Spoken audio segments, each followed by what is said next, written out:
cocktail sessions, educational and inspirational talks from experienced startup founders, entrepreneurs, and thought leaders. Hi, you guys. Very glad to be here. Super exciting to be in Vegas at this incredible time of transition. So we are talking about fear tonight. How many of you guys, I mean, just with a show of hands, think about fear? Oh, really? Okay, you guys are a lot further ahead than I was a year ago. We're actually going to do something kind of interesting. Do you guys know the startup here that's called Wedgies? Have any of you guys heard of that? Best name ever for a startup, we have to say. Yay. So I am curious to know what your biggest fear is. So if you can do this, take your cell phones out. You're going to put them away after, but take them out. And if you can text to this number, 702-534-3038, I feel like a telemarketer.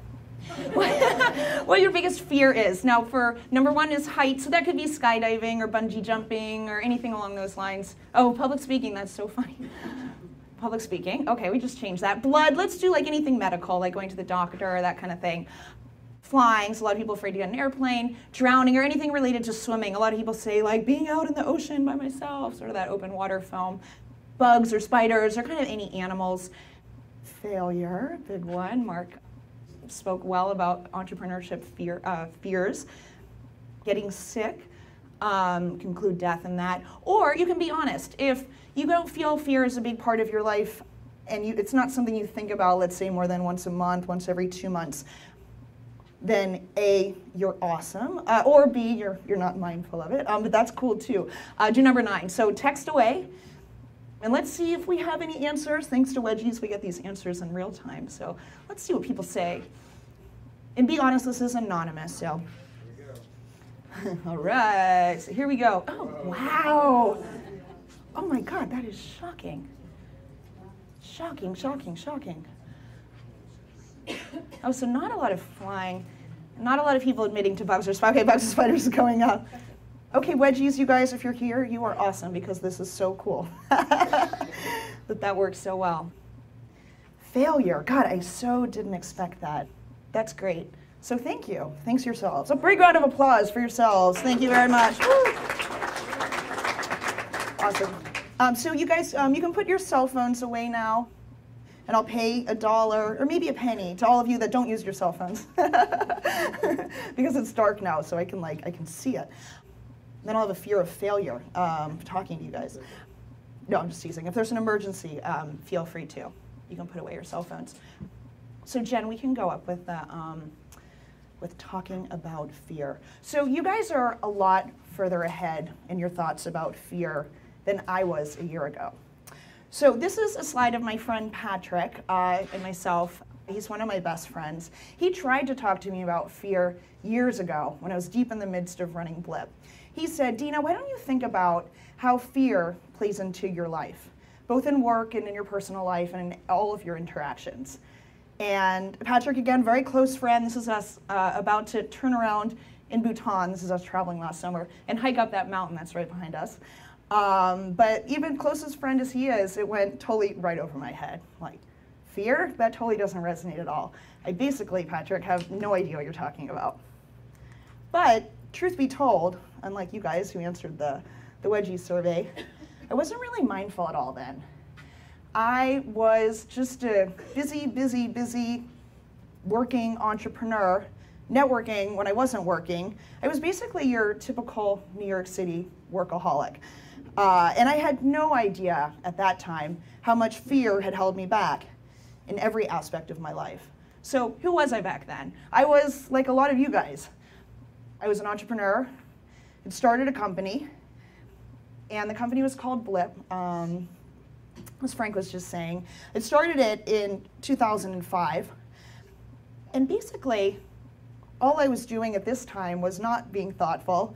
I was just working. So Blip, which some of you guys may know, are the platform for web shows. So for people creating original TV series for the web, we host them, distribute them, and monetize them as well. Once we started the company, again back in 2005, I had this idea in mind of how an entrepreneur's life should be, and I thought I need to live this life. And so that meant just working every minute of every day.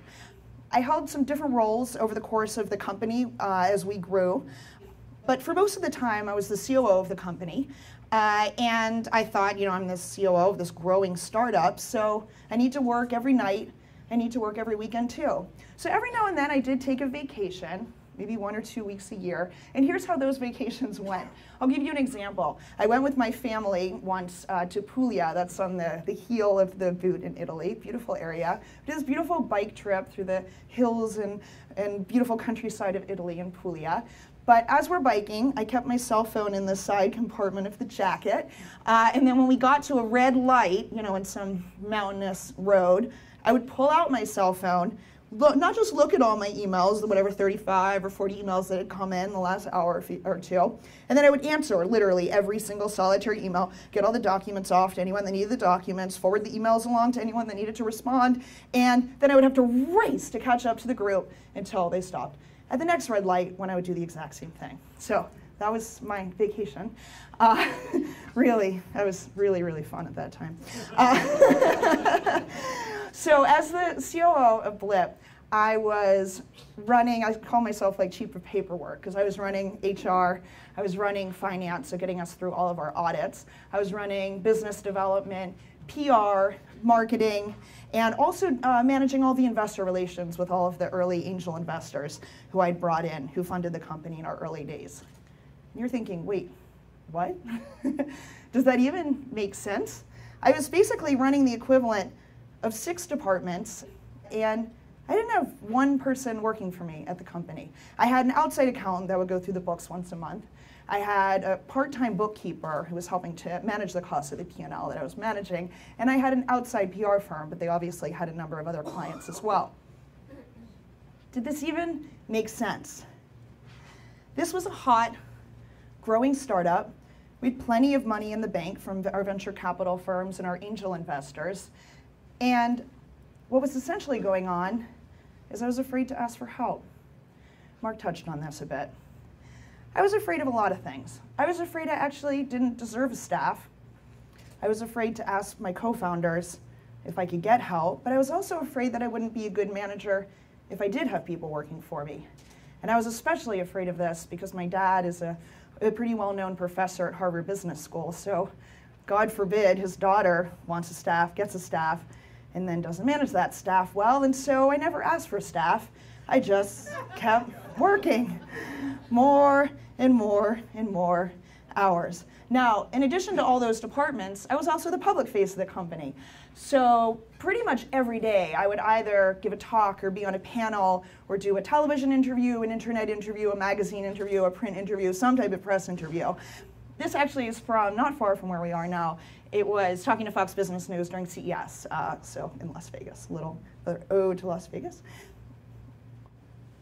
So, there were a lot of cool things about being the public face of the company. I had some cool opportunities. As Frank mentioned, I was named one of the actually most powerful entrepreneurs in the country, which was nice, a very big honor from Fortune magazine. So that meant I got to spend a lot of time with Warren Buffett, who at one point did this and independently got down on one knee, causing a huge flurry of press photographers to come running over and me to laugh and realize that too bad he is actually already very happily married. Then I love to be social, so I look forward to hanging out with you guys afterwards. I started this thing. I'm a big supporter of the New York startup scene. At the time, the New York startup scene was just getting started. So I started this thing called the Founders Club to promote the New York startup scene, because at the time that we started Blip, none of the entrepreneurs knew each other. We didn't know angel investors. We didn't know venture capital investors. We didn't know anyone to do deals with. No one knew anyone else. We were basically all operating independently. So I started this group to promote the New York startup scene. It became this huge thing. So we did events with, everyone from Rupert Murdoch to Mayor Bloomberg, you see there, and celebrities like Jimmy Fallon, et cetera, et cetera, et cetera. But fear was holding me back in other ways too. I started getting some very interesting opportunities. One night, I was in bed answering emails, of course. So it wasn't on a bike trip, so I was really on top of those emails. And I got an email totally out of the blue from Sheryl Sandberg. And she said, Dina, I'd like to get to know you better. I want you to come and spend some time with me. The next time you're in the Bay Area, please set up an appointment with me and let's hang out.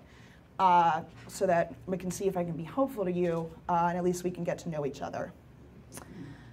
Well, I thought, oh, and she CC'd her assistant. That's when you know that they really mean it.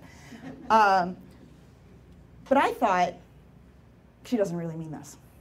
And if I set up this appointment, she's going to think, this girl is wasting my time. So I never responded. To this day, I see her at events, but I've never spent one-on-one time with her because I was worried I was going to waste your time. And this had social implications too.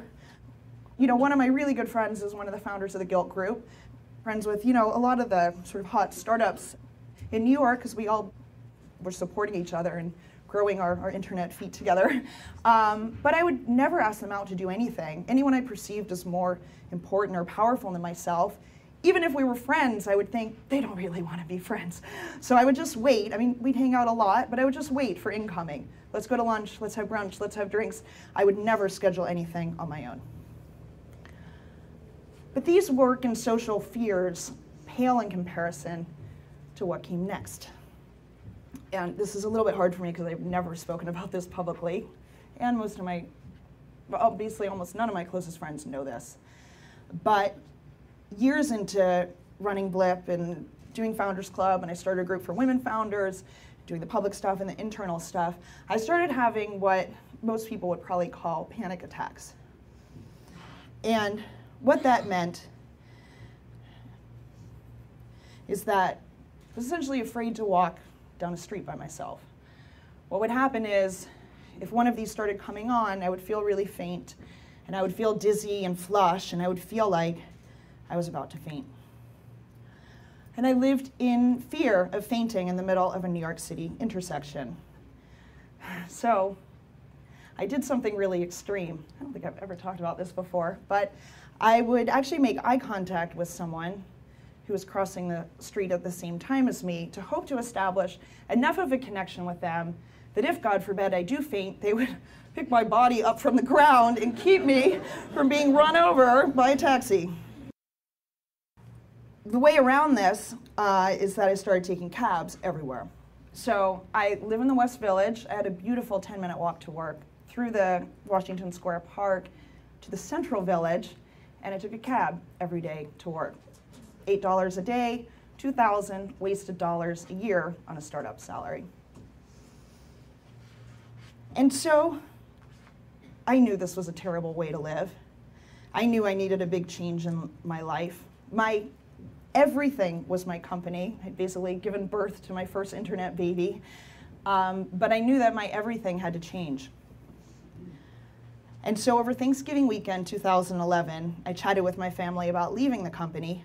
And a few days later, we had some personnel changes that made it a lot easier for me to leave. And I did a really bold thing for this ambitious, hardworking girl. I booked a one-way ticket to Indonesia. Thank you. I decided to take some time off to travel very, very far away. It was the best thing I've ever done in my life. I started the trip in Singapore with a layover, then went to Indonesia, then Sri Lanka. These are actually the Lipton tea plantations in Sri Lanka.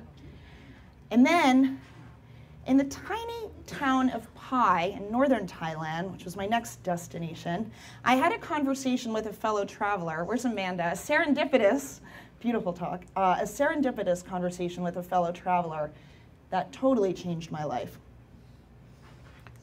Use this time you have to travel, he said, that's been given to you like a gift, and conquer all of your fears. Now at the time, this totally didn't resonate. It was like that conversation with Patrick years earlier. It completely went over my head. It didn't resonate. I thought, you know, I'm glad I met this nice traveler, but, you know, that's great. And then a few weeks later, I was on a beautiful island of Koh Tao in Thailand, on the eastern side of Thailand, and I was walking down the street, no panic attack, a little mindful of that, and that is when I totally just stopped in my tracks. And his words came back to me, and I realized that he was right. I was full of fear. Oh my God, I was afraid to walk down a street. I just didn't know how to call that fear. I hadn't classified that as fear.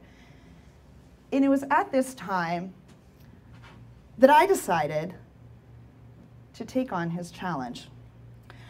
I was going to use the travel, this time that I had, to conquer every tangible fear that I had, and to see if conquering those fears then translated into other aspects of my life. I decided that this was worth a try, but if I were doing this honestly, I had to start with a really big fear. Okay, not him, because he's pretty cute, but scuba diving. So the background on this is that somebody died on my first scuba diving trip of my life. I had flown over to the Bahamas with my family, and there was another family, mom, dad. My dad's a professor, 2 kids the same age as my sister and me. And on a couple mornings in, my dad and I went on a scuba trip with this family. And we go out, and their father, the professor, was on his last stage of certification. He kicked out 15 kicks, and then his buddy couldn't find him. And very long story short, the dad never surfaced, ever. So for the next week, we would see the 2 daughters and his wife walk up and down the beach, just looking out to the water, wondering what happened to their dad. And then a week later, we flew back with the family, with the mom and the 2 daughters in an empty seat where the dad was supposed to be. I decided that, because this was literally my first scuba dive of my life, that some force out there did not intend for me to scuba dive. I was never going to go scuba diving again. It was a very scarring experience. But since I accepted this challenge on Koh Tao, I decided to conquer this fear. With my incredible instructor, Joe, at my side, I went into the water terrified, but did that first dive and came out feeling a bliss I had never felt before in my entire life. I loved that first dive. I had a short walk back from the scuba shop to my hotel right after doing this first dive, and twice, believe it or not, I've never had this happen before or since, but I was walking and someone was, walking the other direction, stopped in front of me and said, "Do you know that you're glowing?" I'm like, "Yeah, I feel that." I felt different. I felt a lot lighter. So Joe suggested that I go on and get my scuba certificate, which I did, and diving is now one of my favorite activities in the world. Number 2 fear was ziplining.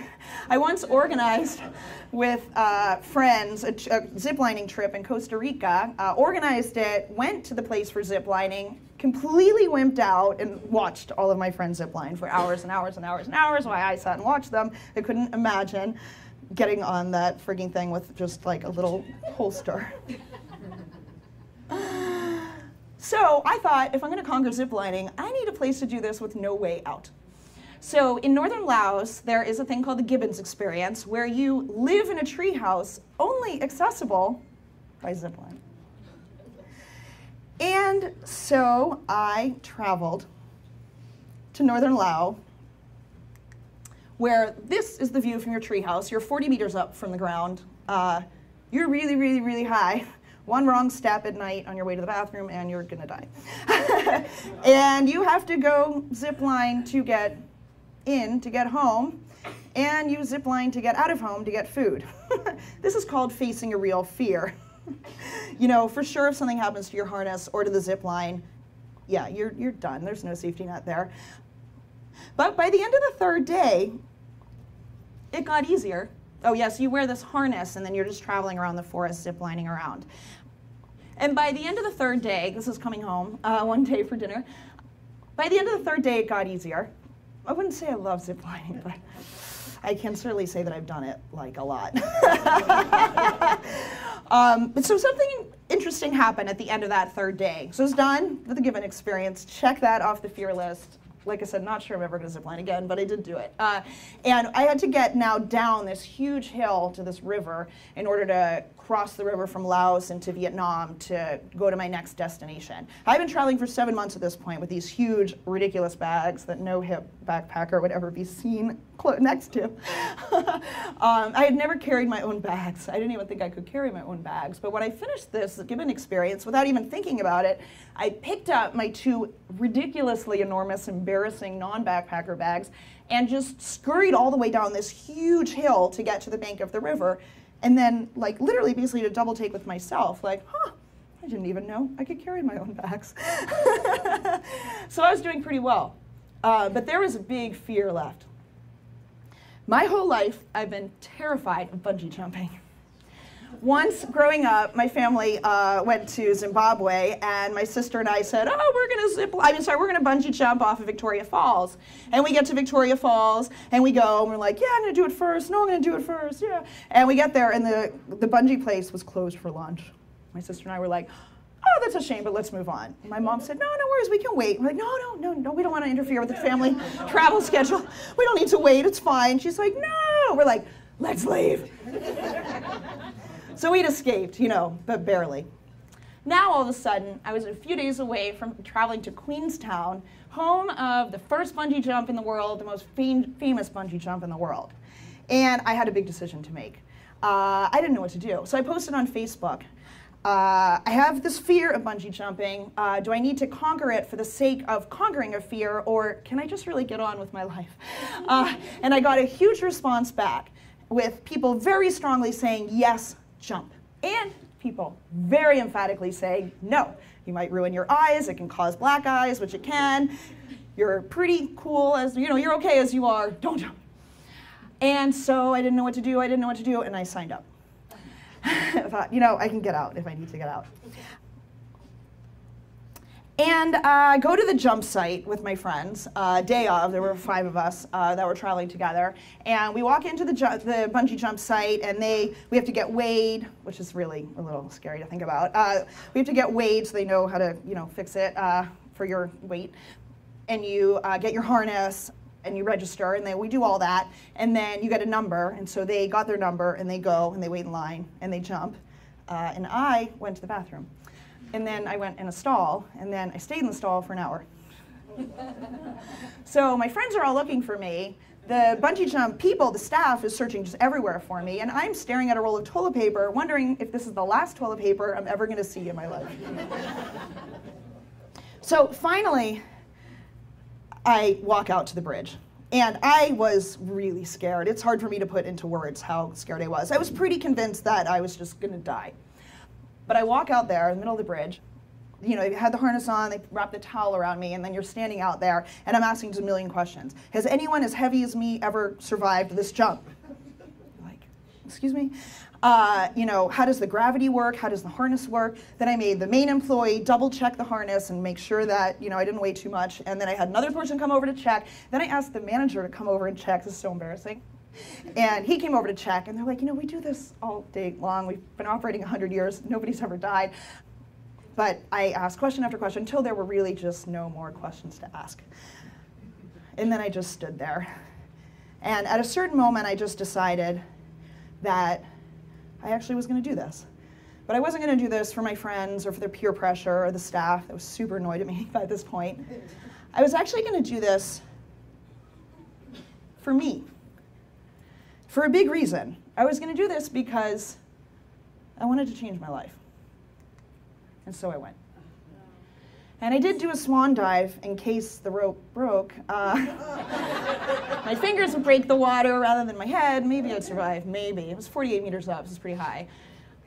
And the minute I dove off, you dive into the air, and I felt tingles from the top of my fingertips, through my head, through the back of my head, all the way down my face and my neck and my body, and I felt tingles in my toes too.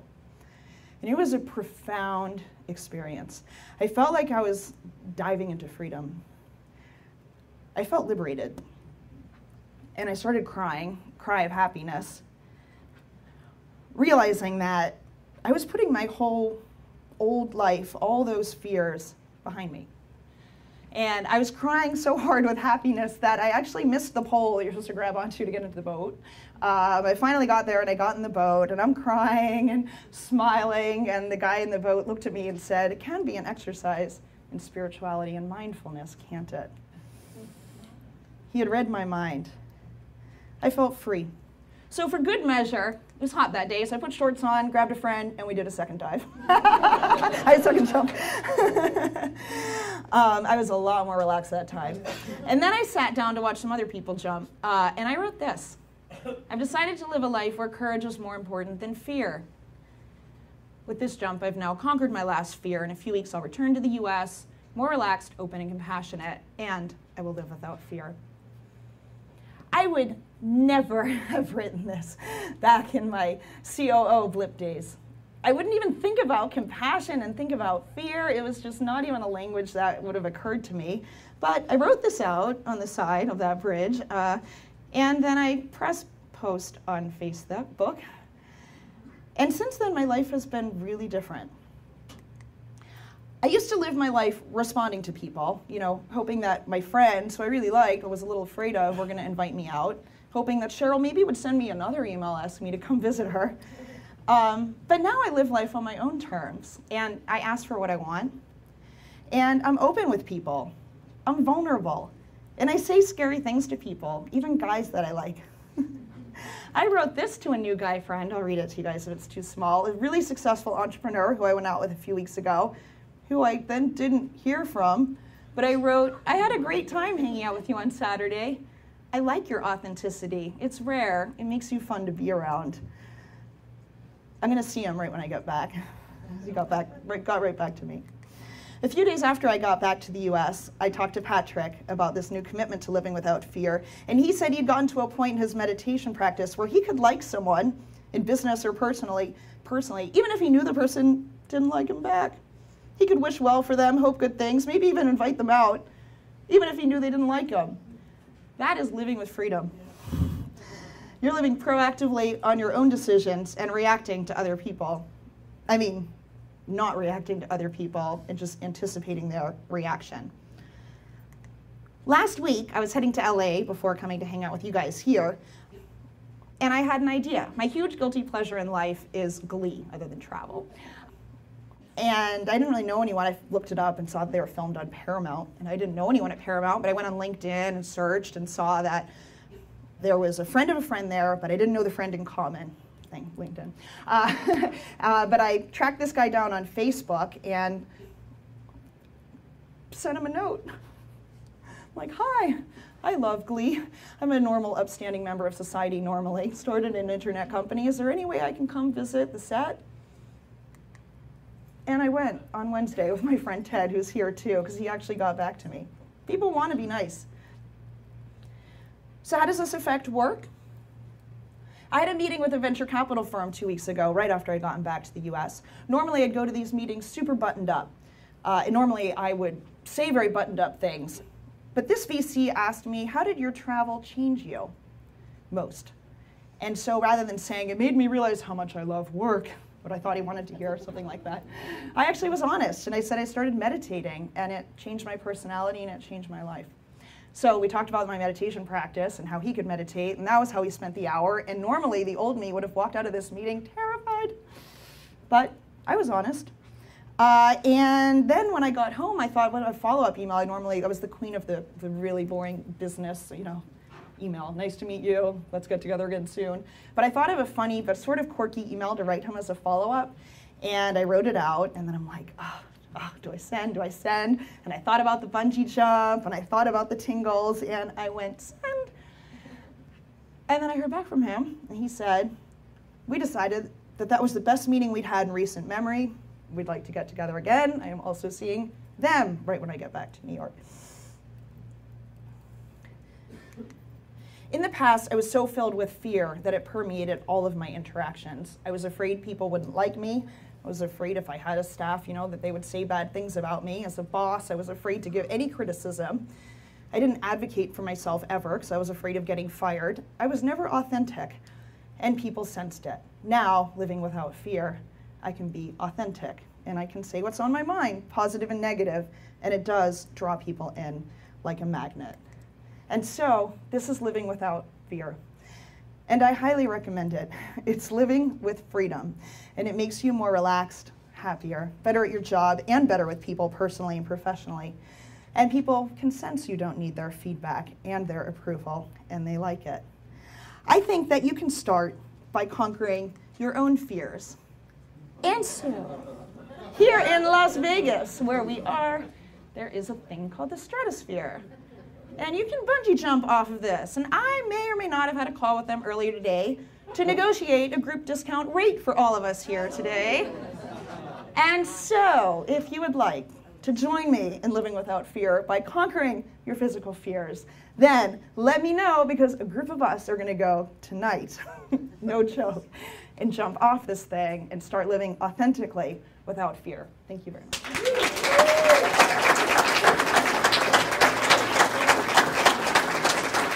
Thank you, Dina. All right, let's get the lights up a little so we can see hands, or I'm going to be running in the dark. And then we're going to do Q&A here. And I'm still trying to decide if I'm going to join you. I'll tell you later, because that's terrifying. We got a great rate. Okay. Right. $49. Skirt might be tough. But if you give me your names, you can get the rate for tomorrow and the next day, too. In your opinion, and this is truly subjective, what do you feel is the difference? Because it seems with you, your fear permeates your life at one point, yep. Whereas let's say somebody's afraid of heights. Yep. You really can't avoid heights. And do you think like something like that, or a fear of spiders or snakes, really affects your entire life? Wait, say that again? What's the question? If you have a fear of one thing, like a fear of heights, right. a fear of snakes, a fear of spiders, let's say, you know, but so obviously you don't get a job working with snakes or spiders. Right. How do you feel that fear permeates all areas of your life? I mean, you definitely have to be mindful. That's the first step. So part of my problem was that I just wasn't mindful, and I didn't even know to call this a fear. But I mean, how does it permeate your life? That could translate into, I was extreme. I was afraid to walk. But I think fear is something that infiltrates your life. That's sort of what I'm trying to get across in ways that you don't realize until you start really thinking about it. But so I think it's unbelievably powerful that to recognize your fears and then overcome them, because you can, because your personality can change. And then it will give you that power, that self-mindfulness to start being funnier with people, you know, to take chances with your language, to ask for meetings you wouldn't think you would normally ask for. So I think it's very personal, but it's very real, and fear does translate. So I would say just be mindful of it. Or say to yourself, this is what I say to myself all day, what would my life look like if I lived without fear? That runs through my mind all day, all day. What would I do if I lived without fear? Great question. We got one here from Kathy Brooks. So first of all, Dina, congratulations. Thank because you. it's awesome. And having also had my own bout of panic attacks, I know what those are like. Thank you. And that's your courage in sharing that. Thank you for that vulnerability. That's pretty awesome. Thank you.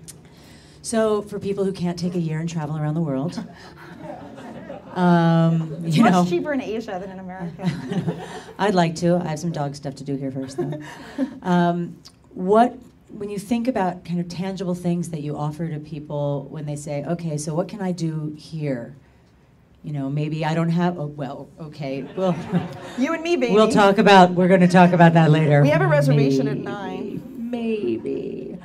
I have to go get my teeth cleaned. I'm going to conquer my fear of dentists tonight.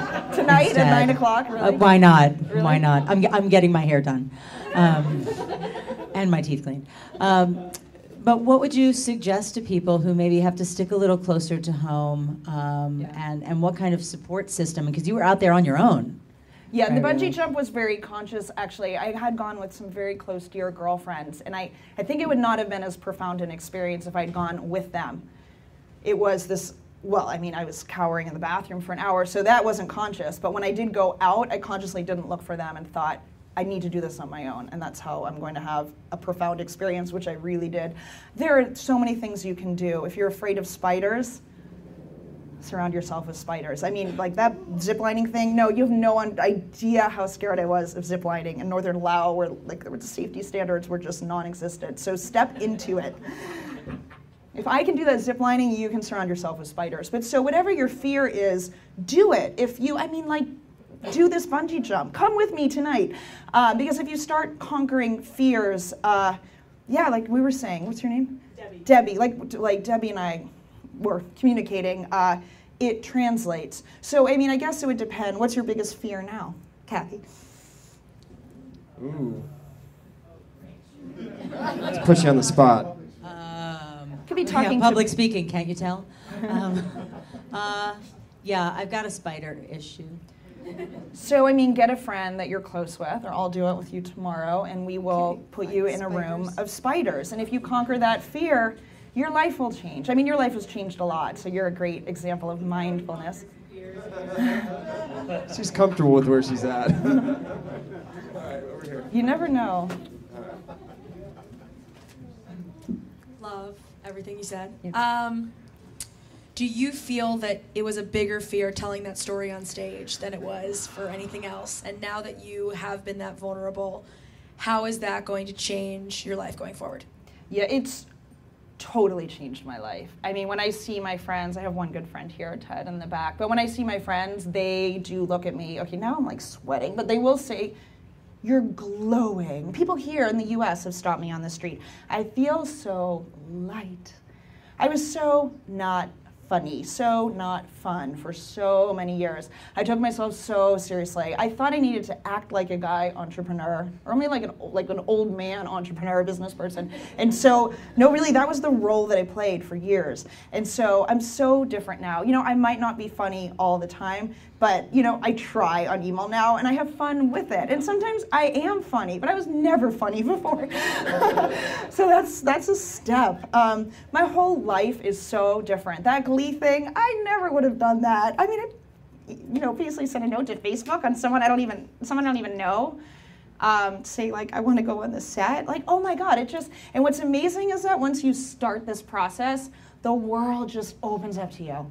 It's like you're almost like spreading good karma to the world, because I'm really honest with people, like the good and the bad.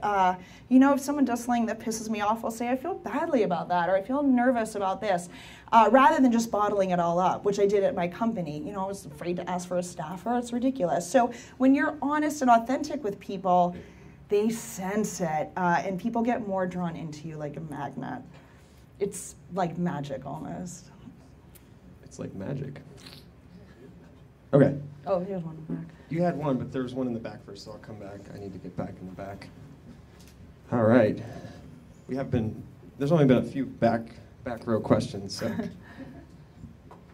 Yeah, so my question is, you know, I love the idea of authenticity and, you know, being authentic and doing things you wouldn't have done otherwise, but have you ever found when you were authentic that, you know, you kind of stepped too far and wish you weren't as authentic as you were? Yeah, I did it tonight. I mean, so I did it tonight. So to Frank and Molly and Jen, I apologize. I was worried that the first set of speakers, who were amazing, but that the time was going on so long that you guys were all gonna get up and like in mutiny walk out when I was talking. So I was like, you guys, are you worried about the time? I thought I was going on at 7. And I think it was a really big pain in the butt. So I'm sorry to you guys. But I did it tonight. So you learn, you know. A year ago, I would have just bottled that all up and been like, no problem. I would have been fake, but nice. So now it was annoying, but authentic, but maybe, you know.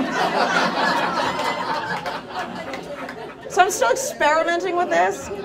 Because trust me, the old me would not have said a word. I just would have not been able to walk the street home. But I think maybe in a month, you know, I'm finding my way there. It's like Hegel, right? You like start off here, you need to go here before you can get here. So sorry, you guys. Tech Cocktail, you guys are awesome. Sorry. Yeah. Sorry. No worries.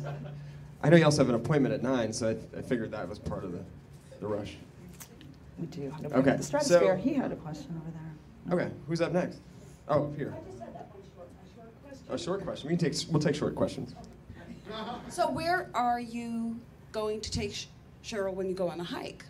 Ooh. People have met, like Martha Stewart met her business partner on a hike. Yeah, in the midst of a biking trip, actually. I know I should email her now, shouldn't I? Just email her this talk. I think that'll do it. It's so embarrassing that I never... She's even busier now. I can't believe that I never responded to that. Ugh. Well, bungee jumping. I'm gonna kick myself. All right, so that's a great question. Jen has a question up front. Okay. So how do you recommend, I'm sure new anxieties come up all the time, like new things must pop up. How do you stay mindful of those in your daily life now? Yeah, I mean, it's gotten a lot better. I mean, it really plays out in your interactions. And we were talking a little bit about how it translates. But it's even if I meet a new friend that I really like, like I meet you and I think you're cool. The old me would have thought like, oh, maybe she doesn't like me. Well, now you probably really don't like me since I'm bugging you about the time of the speakers, but I would have thought, like, she doesn't like me, maybe she won't forgive me for that, so I think you're really cool, but I won't ask you out to lunch. So now the new me is like, even I don't care if you like me or not, I like you, so I will ask you out. If you say no, that's okay, because my validation finally after this trip comes from within me. So I don't need you to like me. I can just like you, and there are just no strings attached to me liking you. And you have a different world when that's the case. Good question. So let me get it straight. You like Jen? Do you like me, or just? No, Jen? I do. I'm so sorry for being so annoying tonight. Oh, okay. It's for me. It's not. It's me. It's me. It's my. I have problems. We're going to talk about that in a minute. My problems. Who's up next? I got more stickers. Jen, do you want a sticker, by the way? Okay. Good. Okay. Sorry. Dina, I'm curious about meditation. You mentioned it a little bit. Do you want to expand on how that's changed? So meditation is something that my friend Patrick also got me into, and it totally changes your life. So for me, I do Vipassana meditation, and it's a meditation that rewires your brain to basically make you more even during the day, so that you don't have these really high ups and these really high lows. But the main thing that it does for you is actually what I was talking about just a minute ago. It gets you to the place where all your validation comes from within you. So I smile now and I ask Westerners, are you happy? And they say, I have a great job, I just got a new apartment, I'm dating a cool new girl. Like, okay, but all of that is irrelevant. Are you happy? Because what meditation does is it puts you on your path during the day. You're on your happy little path, and very few things can set you off your path, so that your mood and your happiness and your validation is all just rock solid. So I think that there's nothing more powerful that you can do during your life than meditation. I couldn't recommend it anymore. I believe it will be as mainstream in the West as yoga is in 10 years. Great question. I actually have a question about, you kind of mentioned even keel with meditation. Other than tonight, sorry. No, you're fine. What about like your actual diet, things like that? Do you like caffeine, things like that can bring you up and so down? this is the other thing meditation does. It gives you the power to break all of your habits. What it does is it teaches you mindfulness. So you learn to be able to watch your emotions. I feel fear, I feel angry, I feel happy, I feel sad, I feel agitated. And so when you start to watch those emotions, rather than just feeling them and reacting to things during the day, you watch it, and then you might say, I feel angry. Do I want to express anger? Maybe yes, sometimes. Or do I not want to express anger? Maybe no. But you at least have a choice. So it gets you away from all of these reactions. So when I want to eat healthy, I eat healthy, which is most of the time.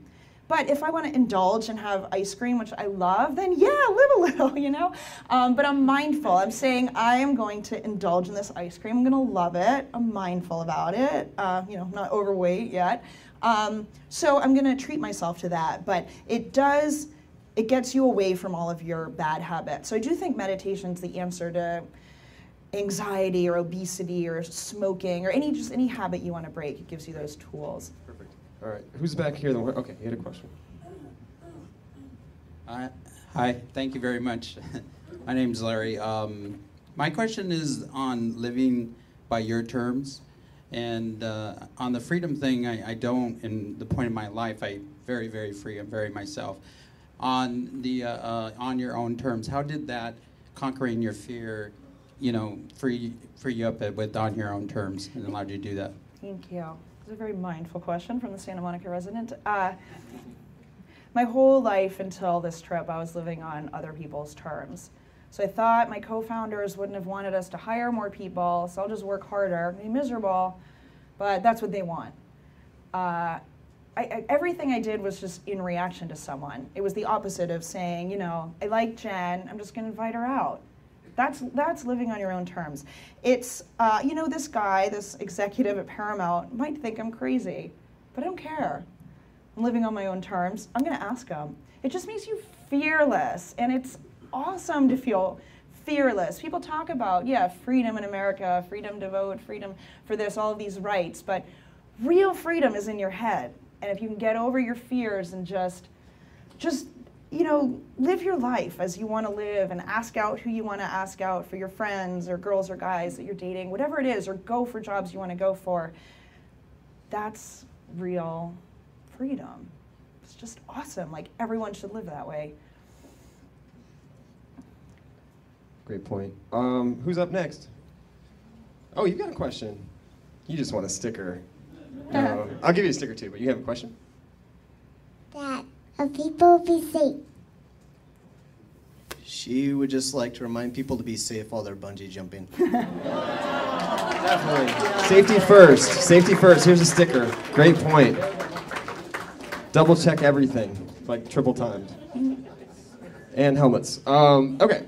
I actually like to wear helmets just for fun.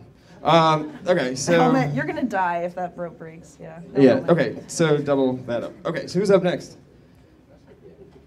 That's it? Oh, he has a question. Oh, one more. How are we doing on time? And in your appointment?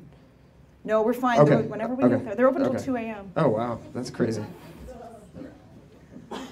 Well, first and foremost, thank you for your authenticity. Authenticity breeds courage in others, so thank you for that. Also, a suggestion, right next to the Stratosphere, not too far, there's a wonderful little frozen custard place called Love It. You're going to want to go there tonight after you bungee jumps. Oh, you know, there's a zip line too, isn't there, in Fremont Street? Never again. No more Northern Lao. So after that, the question would be, seeing a lot of fear stem from childhood experiences, negative childhood experiences, so on and so forth. Are there any that you peek up their head from time to time? Yeah. It's very savvy. What's your name? Henry. Henry? Lopez. That is a very savvy question. Yeah, so the backstory on this is that when I was growing up, I was really bullied in summer camp when I was really little, like 8, 9, 10. I was so unpopular. And all sorts of horrible things that happened. That there wasn't that term bullying at the time, but we're bullying. And so I decided when I was young that I was going to be really popular for the rest of my life, so that I would never be bullied again. I would always be nice to the less popular kids, but I was always going to be popular. So I honed my social skills to such a fine point that I was really popular.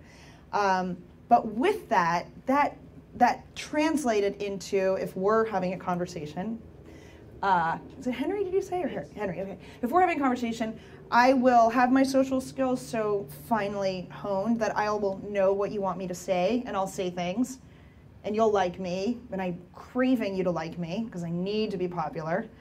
And so that's how I lived my whole life. I would just figure out what people wanted to hear, and then I would say it. And usually they liked me. But, and my co-founders got this feedback on me a lot. A lot of people thought I was inauthentic. And I was, actually. I just didn't realize that I was. So my one is, you know, being popular and saying what people want to hear and be pleasing and, you know, be cool, be one of the cool kids. So that's my cross to bear. So having this new belief that authenticity is more important is a big kick to that old childhood demon. But yeah, what I'm trying to get to is where Patrick is, where I can like you even if you don't like me. Like, that's the opposite of wanting and needing to be popular. But I will say this, you'll have some people that don't like you when you're authentic, but 90% of the time, 99% of the time, it draws people in like a magnet because people can sense that you don't need them. I don't know if any of you have spent any time with monks, but it's an unbelievable dynamic to talk to a monk because they're not working any angle with you. They don't want a job, they're not pitching the VC investor, they're not wanting to hang out on Saturday night with you, they don't want to date, for sure, they shouldn't want to date. They don't need anything, and so they're talking to you with no needs. And you feel that lack of neediness, and it's just relaxing. I don't know how else to put it. So that's where I'm working to, is to get to that point where I'm having a conversation with someone where I don't need anything from them. And it's also a great position to be in to have no needs. we have this belief in Western society that we need more and more and more. I have friends, obviously I'm very tied into the entrepreneurial circles in the US, so I have friends with planes who are very upset that their other friends have bigger planes. And I'm not kidding, like this is totally true. So if you're in that, I want more, you're never gonna get away from that, I want more. If you have the biggest house, you want an island, but someone else has a bigger island, and I've seen this. So you need to get yourself to the place where I really am grateful for what I have. I have no needs. And also that comes from the meditation, the validation from within you. And when you go through life with that, I have no needs and I'm so grateful for all that I have, your day is a lot easier going along that little path and not getting upset by traffic or little things. Excellent. So path of gratitude. Okay, so how are we doing? We good? Any other questions? Last question. I'll give you a mic. Are you still working on your startup? Or? I'm thinking about deciding among 4 things, so we'll see. It is a question. I feel unbelievably grateful now. I wanted peace of mind. I found peace of mind. Oh, I didn't tell you guys, my huge breakthrough was, and Jen knows this, so I had to do some things in another part of town, in downtown, and then I had to come here to practice with the keynote, and there were no cabs. Like, okay, I've done like walking on my own a lot now in like Bali. It was very relaxing, you know, but can I do it here? I really actually hadn't walked by myself in the US a lot, not in heat like this, but I kind of had no choice because I was supposed to meet them. And I had this long walk, and part of the fear was I'm gonna get dehydrated, I'm gonna pass out on the street. But I walked here, and I was mindful of what was happening. It was my first sort of long walk in the United States by myself in the heat, and I didn't have water. And I felt fine. And I got here and I wanted to just cry with happiness. So thanks you guys. Thank you very much. If you want to go, let me know. We have more than half.